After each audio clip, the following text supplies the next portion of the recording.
แล้วเอ้าโอ้สบายดีเอ้าพ่อลูกมาหาอยู่ชิไปใส่พาโถ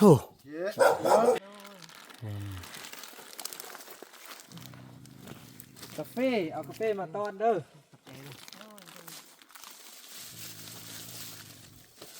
นมเนี่ยเขาบำรุงจากฟ้องนึงเดี๋ยวได้บ่พันกันกินเนาะกินน้ำกันเนาะกินพวกมันเมื่อยนะเนาะ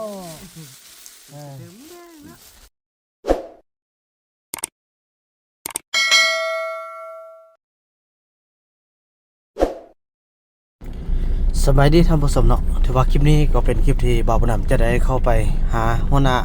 เผ่าบุญไทยพี่น้องเนาะก็ถือว่าไปโอ้ลมให้เขาเจ้าออกมาเนาะเพื่อจะจัดงานเฉลิมฉลองบุญกองข้าวใหญ่ตามที่คันเทิงได้แนะนำบ่าวบุญนำเนาะเดี๋ยวมอบหมายหน้าที่พี่น้องให้ระดมตอนนี้ก็มาไล่คนพอสมควรละบุญรอดไม่เท่ามิดแล้วก็ไม่เท่าพอคิงคือว่าโอ้ยบ่มาละพี่น้องเฮาฮู้ละเฮาฮู้ว่าเขาจะเอาเสื่องเฮาละแล้วก็ยาพี่น้องตามวิถีชีวิตเฮาจะดูแลให้ดีที่สุดก็คือผู้ที่อยู่นำเฮาได้แต่บ่นำเชื่อว่าหลังจากจบงานนี้พี่น้องเข้ามาอยู่นี่เขาปลานี่ก็จะมีแต่ว่าเรื่องเข้าเรื่องน้ำหั่นล่ะเอาให้เข้าไปแล้วก็จุดอีกน้อยเนาะนางจอมนี่คือสิบอยู่แหละพี่น้องหมู่มาหมดจังซี่แหละเมื่อก็คือขึ้นฮอดหมู่ถ้าว่าเมื่อครั้งนี้น้องจอมบ่เมื่อเนี่ยแสดงโอ้น้องจอมน่ารักที่สุดอยู่นำเฮาได้พี่น้องบุญยงแท้บ่มีฮอดอันกินสำนะว่าสิอยู่เนาะพี่น้องเนาะก็ดนพยายามน้องเอาเนาะตอนนี้ก็ซื้อกาแฟเนาะไปตอนเพิ่นพี่น้องเพิ่นละนี่พี่น้องปอไม้ที่พ่อจะขึ้นมานี่เน้นฮันเดอร์นี่รถมาก่อนนี่พี่น้องเนาะนี่แหละอยู่ขอบเขตอันเงามืดๆนี่แหละเขาจะขึ้นไปเนาะนี่ไปพวกเราก็ขึ้นไปนี่อายุเท่ามันคงไห้เนาะคงไห้ที่บ่าวบุญนำขึ้นอัพโหลดวิดีโอพี่น้องเนาะแต่ถือว่าจะบ่ฮอดแต่ประมาณเขตนี้นี่แหละพี่น้องนี่เขตมันดำๆนี่แหละเนาะไปว่ากันจะสั้นแล้วพี่น้องกะเกี่ยมเครื่องแล้วก็เดินทางกันเอารถจักรไปปะตินพูนแล้วก็ขึ้นไปพี่น้องสงสัยรอเรากับบ่มาต้องได้ไปนำเนาะคือว่าแหละหัวหน้าเผ่าเพิ่นก็อยากได้เกียรติได้แหละได้ก็ได้โอเคจัดไปตามนั้นเนาะไปบอกไปเล่ากันมาแล้วก็ย่างมาพี่น้องเนาะคือจะได้นอนพี่น้องเนาะพี่น้องแล้วก็การเดินทางของพวกเฮาก็ถือว่ามาฮอดนี่ก็เป็นฮอดจุดที่มื้อนี้ถือว่าเอารถจักรมาพี่น้องน่าเสื่องมาอยู่ปามต้นนั่นนี่แหละพี่น้อง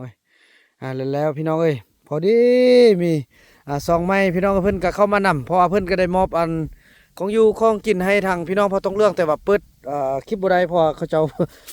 สรุปกันเนาะพี่น้องเปิดตู้บังแห้งแล้วก็ทางซองเพิ่นนี่ก็ถือว่าได้เคยมาช่วยพอต้องเรื่องเฮาในเมื่อรายเดือนที่แล้วก็เป็นปีอยู่ที่เนาะกับซองวิธีสาวลาวเนาะฝากติดตามฝากไลค์ฝากแชร์เพิ่นได้นี่ทางพวกเพิ่นก็บุกบืนมาได้พี่น้องถือว่ารถเฮาก็ใส่ล็อกไว้นี่เนาะบ่เป็นหยังดอกเข็นนี่มันบ่มีโจรดอกมันใกล้แล้วล่ะเขาเจ้าก็นอนครับหวังว่าคงจะบ่เป็นหยังเนาะเขาจะปลอดภัยเนาะใส่กระแจแล้วเนาะใส่กระแจได้แล้วก็ใส่ล็อกคอได้แล้วพี่น้องฝากติดตามซองไม่เพิ่นเด้อพี่น้องเนาะก็เพิ่นบุกบืนพี่น้องมาบ่นำเห็นก็เลยว่า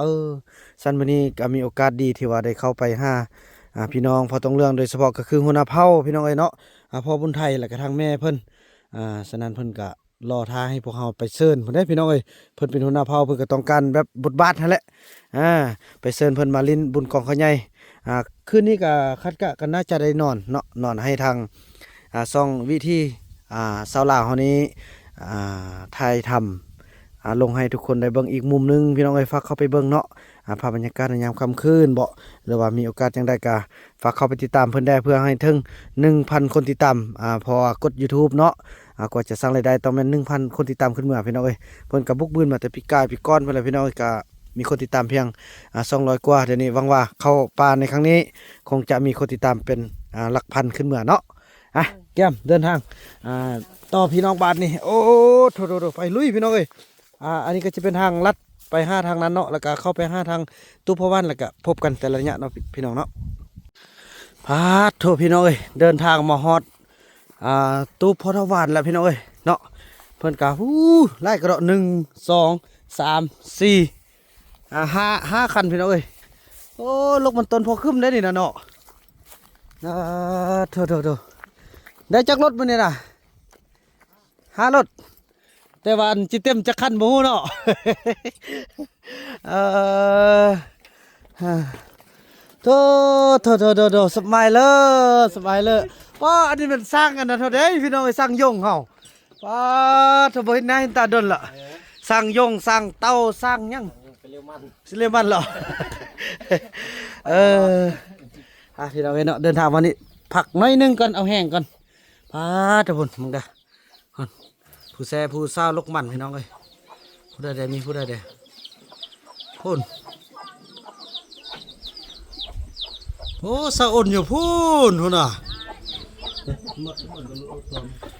อันนี้น่ะสะอ่อนเนาะอันเสื้อดำเนี่ยเนาะ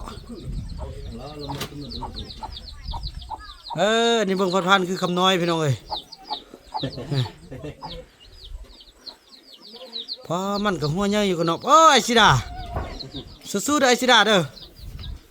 พูดเนาะโถโอ้แม่บ้านเฮาพี่น้องเอ้ยพูดน่ะสู้ขนาดเลยโถเนาะไปพักผ่อนกินน้ำแล้วเคี่ยมเดินทางกันพี่น้องเอ้ยเนาะพี่น้องเอ้ยแล้วก็จะได้เดินทางโอ้เถอะขอบใจพ่อที่เอานำเอาได้ให้พี่น้องเอ้ยเนี่ยโอ้ยังฮักแพงกันคือเก่านะพ่อเนาะ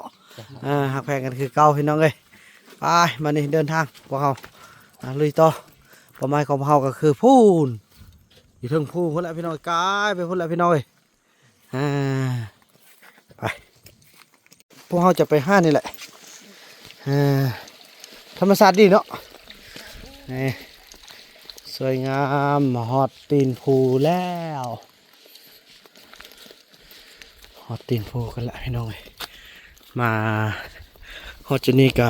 อยากเก็บภาพให้ทุกคนได้เบิ่งเพราะมันงามอีหลีพี่น้องเนาะมันซุ่มเย็นดีบางการเคลื่อนไหวมียังได้เนาะมีการเคลื่อนไหวแถบพี่น้องเลยนี่ดังไฟอยู่กองนี้อันนี้พอต้องเรื่องละนี่ดังแบบนี้แบบนี้แล้วแม่นเขาจะแล้วอย่าบอกดังพี่มีการเคลื่อนไหวบอกมีแถะนี่เอาหมกเผ็ดกินเผ็ดก็กินหมดกินเสียงลกเลยไม่หนึ่งพร้อมไทยแท้นี่เนาะการเคลื่อนไหวของพี่น้องพอต้องเรื่องเอานะจ้ะอันนั้นก็เป็นเขาล็อกตองเนาะ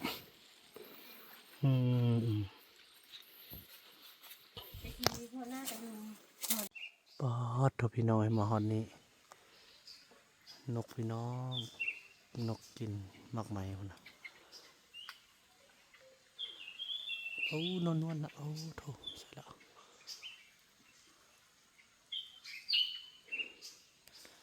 นกขวกเนาะโถเนาะป่ามีมากมายเด้เนาะ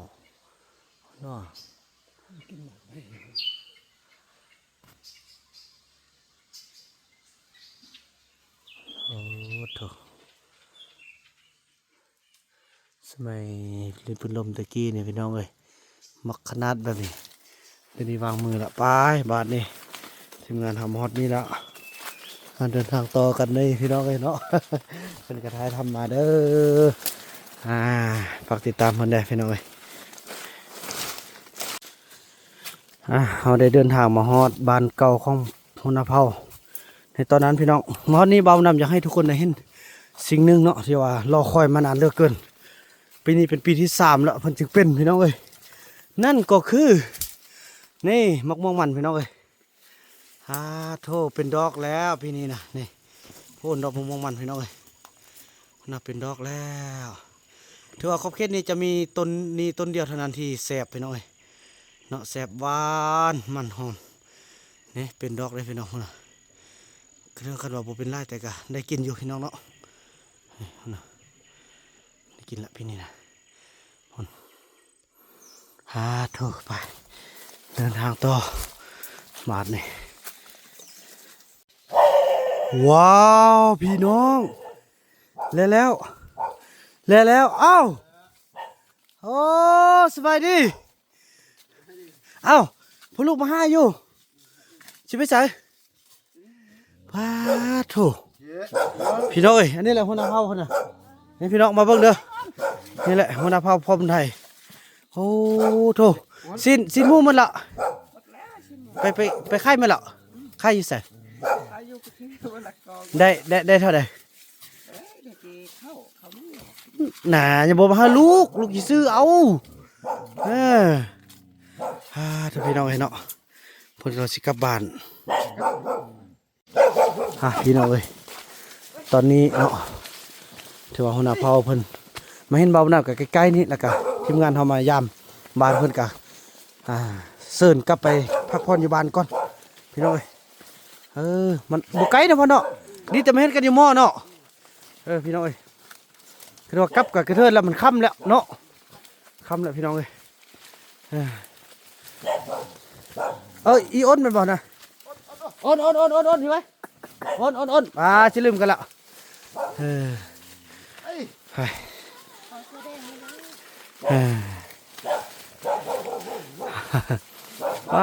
โถ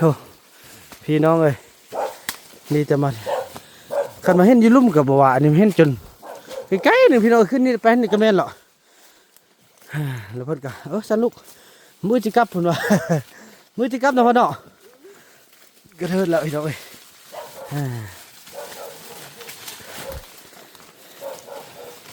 บ่ยังบ่นำจะคุมให้ได้จำนวนคนให้ไล่เท่าที่จะไล่ได้พี่น้องขันไปในยานเขาสิไปทางอื่นมือจิกับคณะกรรมที่เฮานี่บ่ไหวแล้วมันค่ำพดละไปพบกันที่บ้านมื้อพี่น้องพี่น้องเห็นแล้วเขาก็ได้เดินทางมาฮอดบ้านพ่อบุญไทยแล้วตื่นเต้นบ่นี่ผู้ใดมาครั้งแรกก็สิตื่นเต้นพี่น้องแต่บ่าวบุญดำไทยก็คือว่าเลยเนาะกับ FC นี่ก็ถือว่าเห็นกันตลอดพี่น้องก็ยังตื่นเต้นพี่น้องแบบว่าฮักธรรมศาสตร์ฮักป่าไม้พอบ่าวนำต้องได้พาเขาเจ้ากลับพอยามมันค่ำพอมีทางซ่องผู้เพิ่นมานำเนาะก็คือทางซ่องจะวิธีชาวลาวเพิ่นก็มีของควันมีกาแฟมียังมาให้พอบุญไทยพี่น้องนี่บ้านเพิ่นน่ะนี่แหละสวยงามมากอยู่กลางดงพงไผ่แม่นแหละนี่แหละบ้านเพิ่นน่ะ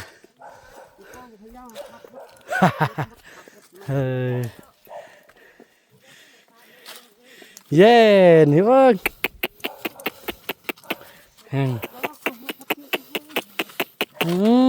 ลืมกันละเดลืมกันแล้วโอ้พอดีจักโมงแล้วมาฮอดนี่อยู่4 โมงยัง4 โมงยังก็ถือว่าคันเฮากลับนี่ค่ำแน่นอนพี่น้องเอ้ยมื้อค่ำนี่สิได้นอนยามบ้านเด้อ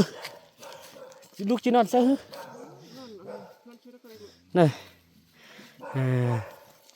เนี่ยพี่น้องมาฮอดแล้วอันนี้แหละ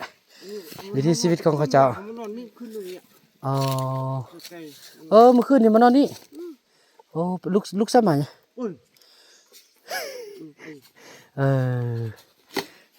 พี่น้องเลยดีใจเนาะในความพักผ่อนกับธรรมชาติครับพี่น้องเลย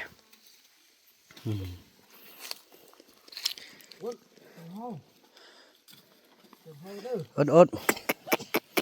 บ่ชิไปเจอกันเห็นไหมเจ้าขึ้นหอดกอ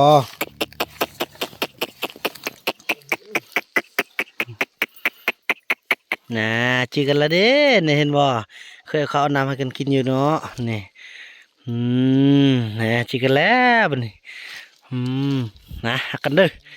กันเนาะโอ้ย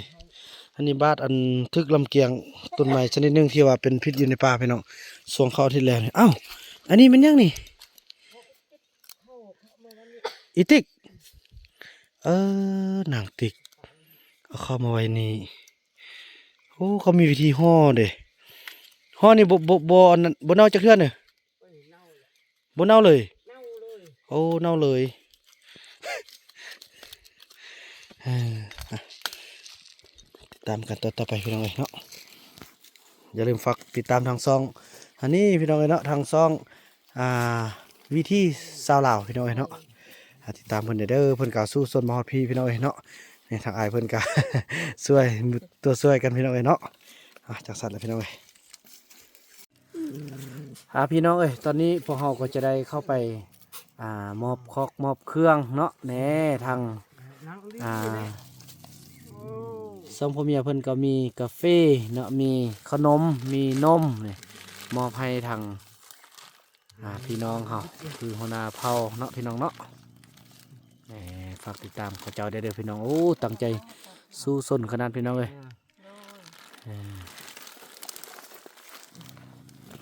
กาแฟเอากาแฟมาต้อนเด้อ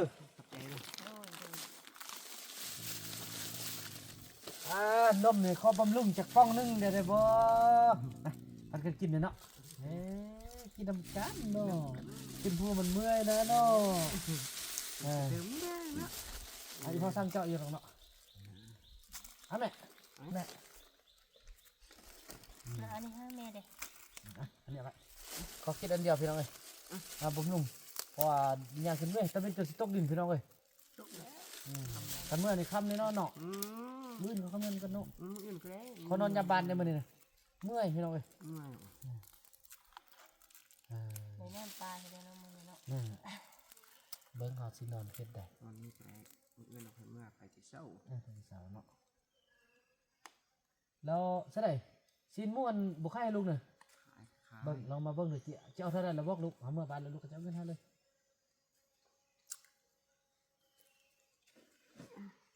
สินมูสดๆเลยเป็นสินมูปลาที่เขาเจ้าใดเนาะเล่นดังไฟนั่นน่ะไล่บอกเห็นเดี๋ยวเราเอา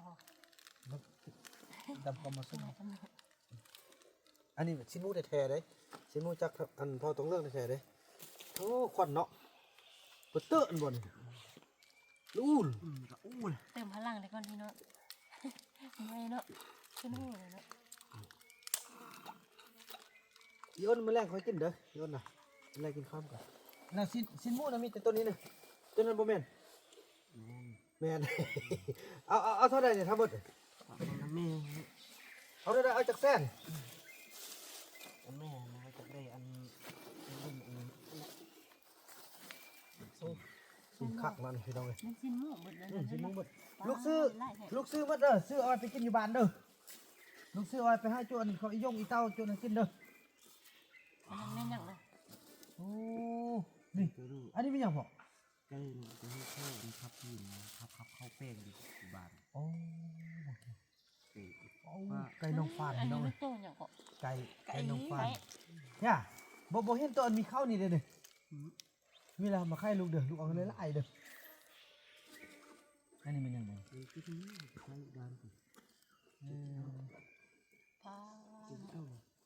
เอากันอยากปูแล้วก็อันนี้มันตัวอย่างพอเนี่ยอันนี้เป็นข้าวพูดอันนี้ชิคายใช่แล้วเท่าไหร่ดิมันมีจะเอาเงินเท่าไหร่จะไปกินอะไรฟังเลยเอาเท่าไหร่แม่3 เซนกับอะไร3 เซนเนาะถ้าเป็นแบบว่า3 เซนเอาไปให้จูเขาอีลี่จูน้ำกินให้จูเขาอีมุกเขายังหุ่นเลยถ้าเป็นอีมุกเนาะอีมุกเขายังหุ่นเลยอีลูกอีนู่นกินน้ำกันเลยนี่แหละลูกซื้อเอาเด้อเพราะว่าจะได้ซื้อไปไว้ให้พี่น้องพอต้องเลือกเอากินพี่น้องเนาะเพราะว่าโอ้อิซ่าคนที่เขาเจ้าอันนั่นเด้พี่น้องเอ้ยได้ไก่บักแซ่บพี่น้องเอ้ยนี่พักเนาะหมูป่าโอ้หมูป่าแท้ๆเลยได้ไก่ตัวเดียวหันหนึ่ง เดี๋ยวอยากกินเด้เว้ยไก่ ย่างใส่ พาย่างช่วย ได้นะ สะทงอีแม่นก็ได้ละบ่ ใส่ไข่ย่าง นี่เอา3เส้นเนาะ ชาม โอเค ชามกาชัดเจือด อืม นั่นไม่ใช่ใช่แล้ว เส้นทงอันมื้ออื่นจึงเปไปบ่ ว่าเลย เนาะมื้อจึงเปไปเอาเนาะลูกบ่มีทงก่อ ใช่ได้เนาะ ใส่นำกันเลยพ่อเอาทงยางซะเลยแล้วมื้อน่ะลูกสิเปมื้ออื่นน่ะเนาะแล้วมื้อเอา กันอยู่นั่นแหละ เออ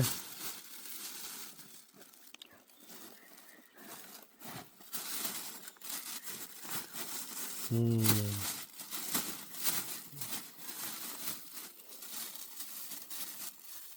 อยู่ในท้องบ่แม่นน่ะอยู่ในท้องบ่แม่นใส่นำกันเลยพ่อเอาทงย่างใส่ในท้องเลยเขายันเหี่ยวแล้วยันมันคาดหนาเนาะคาดเหี่ยบ่ได้กินสำเร็จโอ้ย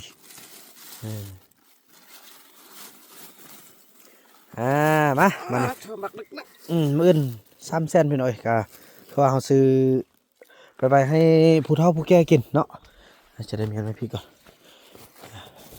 พอดีละพี่น้อง3เซนพอเวลาเขาเมื่อเขายังสิได้เอาเข้าวเอาน้ำตึมหอยไปถึงพี่เอาเนาะ3แสน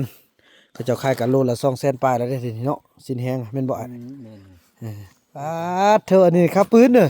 ข้าเขาเฮ็ดปืน เข้าอันลูกอันลูกมันนุ่นไปคือเข้าปักพรแป้ง เอาไปใกล้นี่ไปคือเขา โอ้ นู่นนี่อันนี้ค่ายอยู่บอกอย่างเงี้ย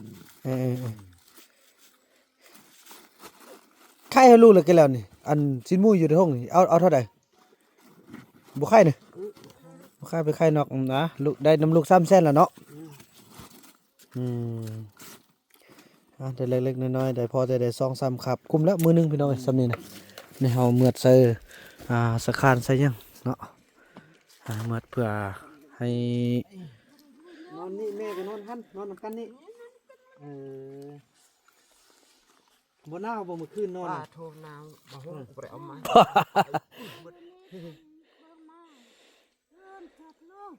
ไปลิ้นบุญละลิ้นบุญมาแล้วสิไปอยู่อันหัวชนะพุ่น บัดนี้บุญมาแล้วไปพุ่นแล้ว ไปบ่อนอันบ่อนเขาอีติ๊กอยู่นะใส่เบิ้งใช้ เดี๋ยวนี้ยังจะคนอยู่พุ่นบ่มีเลยติ จังทราบ เจ้ 4กับคำน้อย ชี้บักน้อย4คน ต้นเทือกเลยแล่ย่าง แล้วอันนั้นพออันบอกละติอันอีนู่นอีคุณบอกละติว่าอันออกไปแล้วก็เฮาไปอันเราท่าแล้วเฮาไปลิ้นบุญลิ้นเขาบอกแล้วเนาะ เขาบอกแล้วไปยิงบุญแล้วก็มา ลิ้นบุญแล้วก็มาหาลูกเด้อมาหาลูกอยู่หั่นก็พอมื้ออื่นเบิ่งสิมื้อเฮาไปฮอดปุ๊บมันก็สิบอกอยู่เจ้านายเขาว่าโอ้เดี๋ยวนี้ตาเรื่องเฮามาครบแล้วเนาะ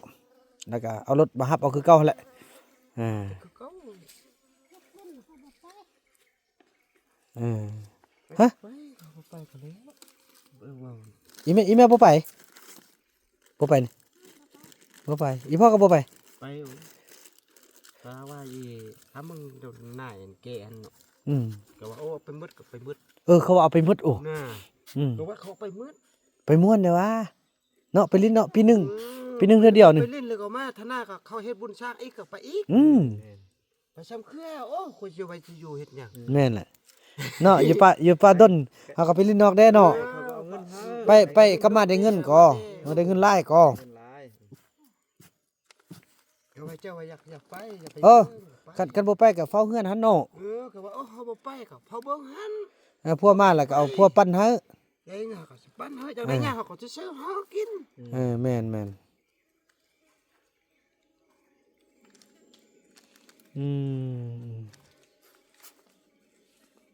ไปเฮ็ดกับบุญก็เอาไปตุมาเอาไปตุซ้อเอาไปหมดก็ได้ซื้อรถ ตัวมาเนี่ยเอาไป เอาไว้ โอ้ยไว้บ้านนั่นเอา คนสิเทื่อบ่มีให้อยู่บ่ ตัวมีผู้หนึงอยู่เนาะเฮาเอกสมัยอยากไป บ่เอาบังคับมึงอีมีฮะ อีมี่ก็อยากไปบ่ให้อีเมียอยู่ก็ได้เฝ้ามาเนาะอีเมียเฝ้ามาเด้อแม่นแหละไปหมดแม่นแหละไปหมดก็สว่ามาบ่อันนั้น นี่แม่อยู่เบิ่งตุซ้อ ทดสอบนี่ มันน่ะชื่อรถเขาบ่ฮู้ชื่อรถก็สอน บ่ใส่แต่ว่าไปฮอดพุ่นมันคนลาเลยยันมันบ่รู้จุจะไปเลย แม่แน่ เออ ไปโลโอ้ โลละ อ้นน่ะอย่าไปโลโอ้ โลละยันมันบ่จื้อ ไปลูกแม่นไปโลโอ้ไปโลชื่อผู้บ่าวโอ้ เออ แม่นความเจ้า ย่าคันไปแล้วเฮาไปมัดได้บ่ฮึไปนำกันแล้วมัดเอา มัดก็ได้ มัดอยู่ได้เออ อยู่หักเจ้าของอยู่กับของ อยู่หั่นเนาะเอาไปก็ได้เอาไปมัดเอาเสือกมามัด เอาเชือกมัดอยู่หั่นนั่นก็ได้ อืม ไปยัง แม่นแหละเอาเข้าไปเที่ยวนำเด้อนั่นเอ้ยว่าเอ้ย เขาแสดงกี้วันนี้น่ะ แดง สงสัยแล้วเด้อบ่เคยเข้าป่าโอ้ยคือว่าเย็นจ่วยๆเนาะเลี้ยง เย็นแล้วได้บาด เย็น นี้ แล้วแรงนี่มันนึงก็ อ่ะพี่น้องเอ้ยถือว่าคลิปนี้ก็สิได้ลำลากันเพียงสำนี้ก่อนเนาะพี่น้องเนาะเพอจะได้สอบบุญอยู่บนนอนว่าจะนอนใส่แล้วก็เบิ่งติดตามกันต่อไปพี่น้องเอ้ยกลับกับบ่ทันแล้วพี่น้องคำพุ่นแล้วเนาะคลิปนี้บ่าวนำจะขออนุญาตจบคลิปกันเพียงสำนี้ก่อนพี่น้องเอ้ยแล้วก็ว่ากันใหม่ในคลิปต่อไปเนาะคลิปนี้บ่าวนำขอกล่าวคำว่าสบายดี